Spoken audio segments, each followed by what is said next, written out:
gente! Bom dia! Estamos aqui pela TV Horizonte, a TV de Nossa Senhora da Piedade, a nossa padroeira. Um abraço para você, minha amiga dona de casa, companheira de todas as manhãs.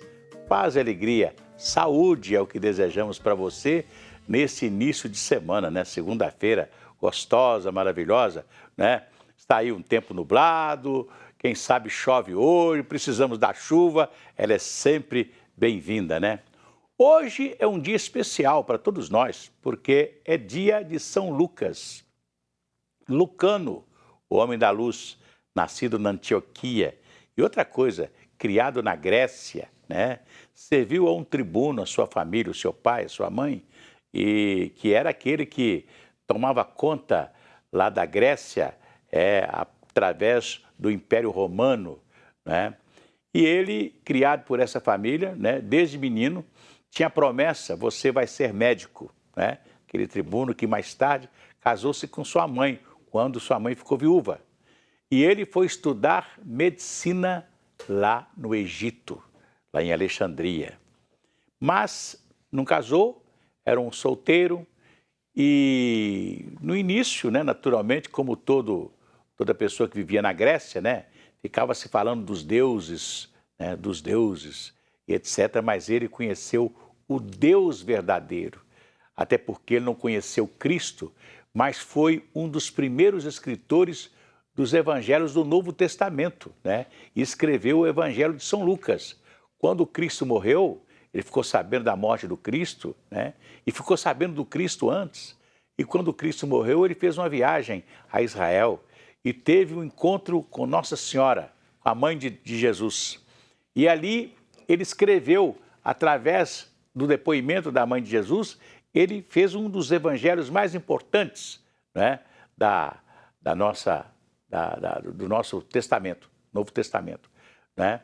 E também escreveu Atos dos Apóstolos, né? Uma grande figura, São Lucas, um médico, e hoje é o dia do médico, é o dia de São Lucas, né? Então, vamos reverenciar essa grande figura que nos deixou um legado fantástico, maravilhoso, foi um dos primeiros evangelistas, né, do Novo Testamento. Fica aqui a nossa homenagem a essa grande figura que é São Lucas. E vamos cantar aquela música? Vai tudo bem, muito bem, muito bem, muito bem, muito bem, muito bem, bem, bem. Com pílulas de Lucem, sabe aquela dorzinha urinária, aquela sensação de queimação e ardor? Pílulas de Lucem, vocês encontram em todas as farmácias e drogarias. Se persistirem os sintomas, o médico deverá ser consultado. Pois é, a Prefeitura de Belo Horizonte vai pagar o Auxílio BH para famílias carentes. O benefício deve ser disponibilizado a partir de dezembro. Enquanto isso, o governo do estado já está pagando o Auxílio Minas. Confira a reportagem de Gabriele Assis. Gabriele. A Prefeitura estima que cerca de 380 mil famílias vão ser contempladas com o Auxílio Belo Horizonte. O primeiro é um benefício no valor de R$ 600, que é destinado a famílias inscritas no Cadastro Único, com renda per capita de até meio salário mínimo. Essa renda per capita é familiar. Também outros cadastros e políticas públicas da Prefeitura de Belo Horizonte. A data de corte é o dia 30 de junho. O segundo benefício, ele é no valor de R$ 1.200 e é destinado também às famílias inscritas no Cadastro Único, mas aquelas em situação de extrema pobreza. O terceiro benefício é para as famílias também do Cadastro Único, em situação de pobreza. O último benefício é para as famílias com crianças matriculadas na rede municipal de educação ou dependentes matriculados na rede municipal de educação e prevê R$ 100 por mês até que a alimentação escolar seja regularizada nas unidades escolares. Os benefícios serão pagos em 6 parcelas mensais consecutivas. Dessa forma, as famílias em condição de extrema pobreza e que tenham entre seus membros alunos matriculados na rede pública de educação municipal poderão receber até R$ 400 por mês. A solicitação vai ser realizada no site da Prefeitura, uma plataforma muito parecida com a das cestas básicas, e será muito simples. A pessoa vai colocar o CPF dela, fazer a conferência dos dados para pagamento e fazer a confirmação. A previsão é que o primeiro pagamento do Auxílio Belo Horizonte aconteça em dezembro. Enquanto isso, cerca de 1 milhão de famílias em situação de extrema pobreza de todo o estado estão recebendo o Auxílio Minas do governo estadual. Desde o dia 14 de outubro até o dia 29, mineiros com renda de até R$ 89, também cadastrados no CadÚnico, estão recebendo R$ 600 em parcela única. A lei prevê que algumas famílias são prioritárias no recebimento. Então, do dia 14 ao dia 21, vão receber as famílias que não são beneficiárias do programa Bolsa Família e também as famílias que são constituídas por mães solteiras e seus filhos, escalonado por mês de nascimento do responsável familiar. A partir do dia 22, as demais famílias também recebem de forma escalonada. O dinheiro está sendo liberado em uma conta da Caixa Econômica Federal. Caso a pessoa não possua uma conta na Caixa, a Caixa vai abrir uma conta automaticamente para depositar o benefício. E as contas em que esse benefício será depositado são as contas poupanças sociais digitais, as contas Caixa Tem. A pessoa pode movimentar essa conta pelo smartphone, por meio do aplicativo Caixa Tem, ou também, se ela não tiver acesso à internet ou smartphone, ela pode comparecer a uma agência da Caixa com um documento com foto e sacar o benefício. Não existe um prazo máximo para saque do benefício, isso é até importante para os beneficiários saberem que, a partir do momento que o benefício foi depositado na conta, ele pode sacar no momento que ele preferir. Então, ele não precisa ir no dia exato do pagamento para sacar. Pois é interessante que nós temos hoje um auxílio do governo federal, um auxílio que está sendo pago pelo governo estadual e um auxílio que vai ser pago agora pela Prefeitura de Belo Horizonte.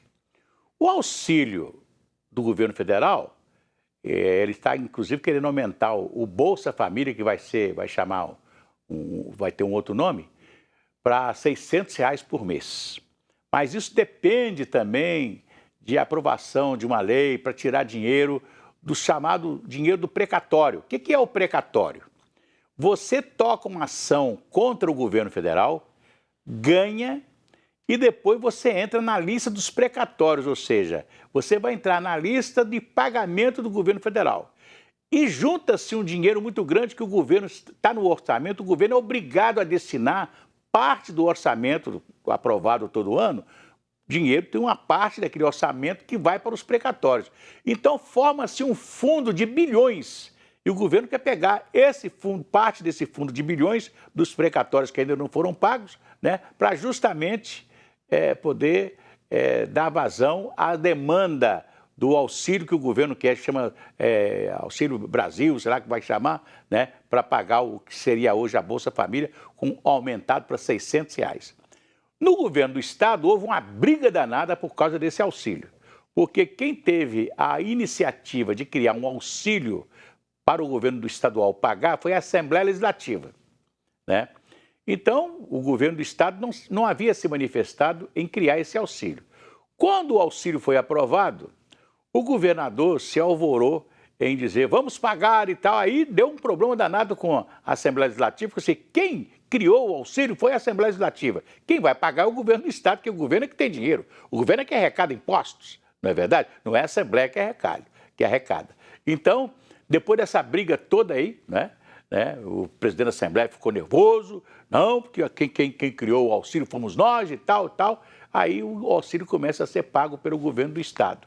E no caso da Prefeitura de Belo Horizonte, a Prefeitura teve a iniciativa de propor um auxílio aí de R$ 200 a R$ 300 e a Câmara Municipal aumentou esse auxílio, mas ela aumentou o seguinte, ela aumentou e arranjou o dinheiro, porque o prefeito falou assim, ó, se vocês aumentarem e arranjarem onde eu vou buscar o dinheiro, eu falei assim, não, o dinheiro vai sair da própria Câmara, que economizou durante esse ano, né, gastou menos, sobrou dinheiro, né, que ela tem direito no orçamento da prefeitura, sobrou dinheiro e com esse dinheiro ela está ajudando a prefeitura a pagar um auxílio maior.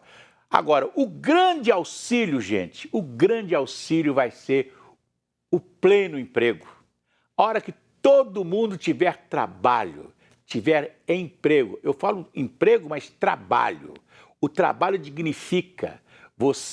O Luiz Gonzaga já dizia, a esmola, né, ela vicia o cidadão ou ela humilha, né? Então, de você ter que receber aquilo, você pode ficar humilhado ou pode ficar viciado, né? fica só recebendo. Aliás, o governador de Minas Gerais teve aí um problema aí, porque ele falou assim, olha, eu vou pagar o auxílio, acho que é R$600, vou pagar, mas por favor, não vai gastar o dinheiro no botequim não. Aí o pessoal ficou bravo, nervoso com ele, porque ele falou que muitos iam pegar o dinheiro para gastar o dinheiro no botequim com bebida alcoólica, né? Então, o auxílio é justamente para ajudar a matar a fome das pessoas. A Assembleia Legislativa, inclusive, né, não está aqui na nossa rede catedral, mas a Assembleia Legislativa criou um comercial, está sendo passado aí em Minas Gerais inteira, mostrando que as famílias estão comendo agora com o auxílio que ela criou, né? Então, vamos aceitar esse auxílio, mas o grande auxílio mesmo vai ser o pleno emprego. Principalmente o primeiro emprego para os jovens que precisam começar no mercado de trabalho. Né? Eu fico muito preocupado quando ando pela cidade e vejo a cidade só assim, aluga-se, aluga-se, aluga-se. É loja fechada, é tudo fechado, é tudo sem funcionar, isso não é bom, né? Então nós queremos o pleno emprego, queremos o desenvolvimento novamente. A cidade novamente em movimento, as coisas funcionando, a indústria trabalhando, produzindo, o comércio vendendo, é isso que nós precisamos. E você trabalhando, né? A grande bolsa para todo mundo é o trabalho. Lembre-se sempre disso, trabalhar. Isso é que é importante. Eu vou cantar aquela musiquinha.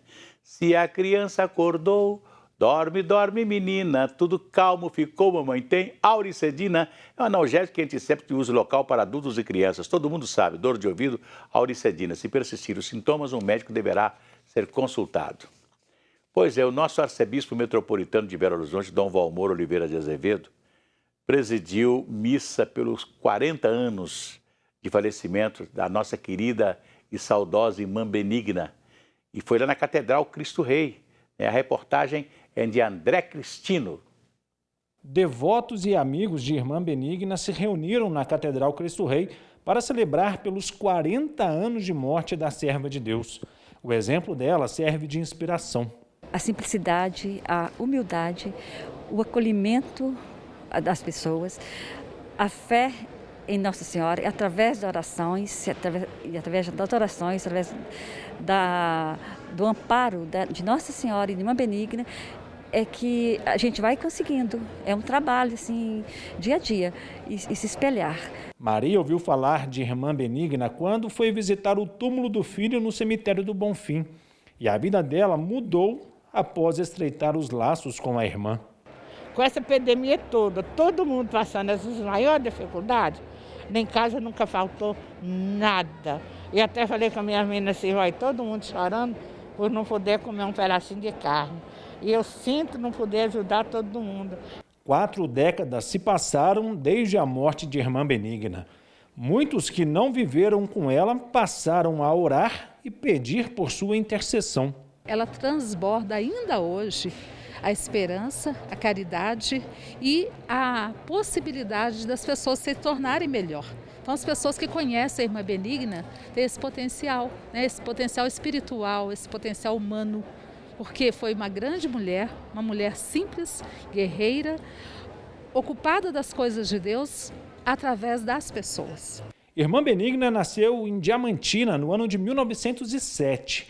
Após ingressar na Congregação das Irmãs Auxiliares da Serra da Piedade, trabalhou como enfermeira em hospitais, creches, asilos de Itaúna, Lambari, Caeté, Sabará, Belo Horizonte e Lavras, onde faleceu. O processo de beatificação de Irmã Benigna está no Vaticano, aguardando a liberação de documentos. O positio, que é essa documentação, será analisada por um grupo de teólogos que vão estudar a vida e os trabalhos da serva de Deus. Em seguida, o processo será encaminhado para que cardeais e bispos também possam opinar. Só então será passado para o Papa avaliar se ela deve ou não ser declarada venerável. Os santos são geralmente esses que vêm nos alertar, que vêm sacudir o mundo diante de um ideal necessário na época atual. Irmã Benigna é essa que vem como que uma luz, um farol, para nos mostrar pistas dessa solidariedade que o mundo precisa tanto. O exemplo é transformador. E Irmã Benigna, com seu testemunho de fé, pode contribuir muito para uma sociedade mais justa e fraterna. Irmã Benigna é admirável, sobretudo como uma mulher e negra, religiosa, deu-nos um exemplo fantástico daquilo que o Papa Francisco nos pede, uma igreja em saída, ir ao encontro do outro. Ela, portanto, é admirável na sua fé, nas suas virtudes e também no seu testemunho missionário. Inspire-nos neste caminho.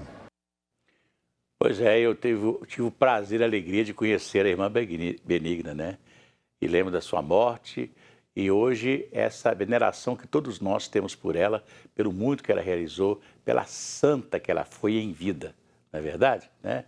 E hoje temos aí muita gente que pede à irmã Benigna, né, a sua proteção. Isso é muito importante. Agora eu quero falar da CPI da Covid. O relatório final da CPI da Covid do Senado vai ser votado no dia 26, terça-feira que vem. Mas o senador Renan Calheiros já começou a adiantar aí, que mais ou menos do seu relatório, que até depois da manhã deve ser lido para naturalmente ser estudado, né, apreciado pelos demais companheiros dele lá na CPI do Senado. E o presidente Omar Aziz quis justamente dar esse tempo, né, entre a leitura do relatório e, naturalmente, a apreciação do relatório pelos demais membros da CPI. Hoje, a CPI continua reunida, né? Ouvindo agora os parentes das vítimas da Covid. Vamos voltar agora, não novamente, porque é a primeira vez que nós vamos chamar o pessoal do Senado para mostrar a gente a CPI do Covid com o depoimento dos familiares de vítimas do Covid. Vamos lá. Mas não era o suficiente, porque a cidade inteira estava doente. A cidade de Manaus virou um deserto. As únicas pessoas que andavam em Manaus eram os profissionais de saúde e a polícia e os serviços essenciais. Porque se a população toda adoece, você pode mandar uma grande quantidade de oxigênio que você não vai resolver. Se o paciente está com uma lesão já muito grave, o oxigênio não vai resolver. A minha irmã ficou 5 dias com oxigênio a 100%, com reservatório. Ela não passava de 85% de saturação. Então, o oxigênio, naquela situação dela, não ia resolver. Infelizmente, demorou os leitos de UTI, porque ela foi para a UTI, ela internou no hospital dia 16.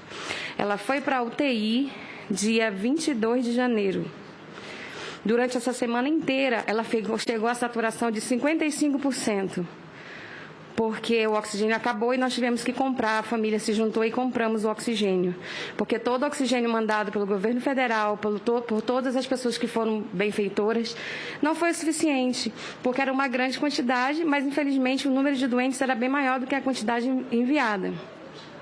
O que aconteceu?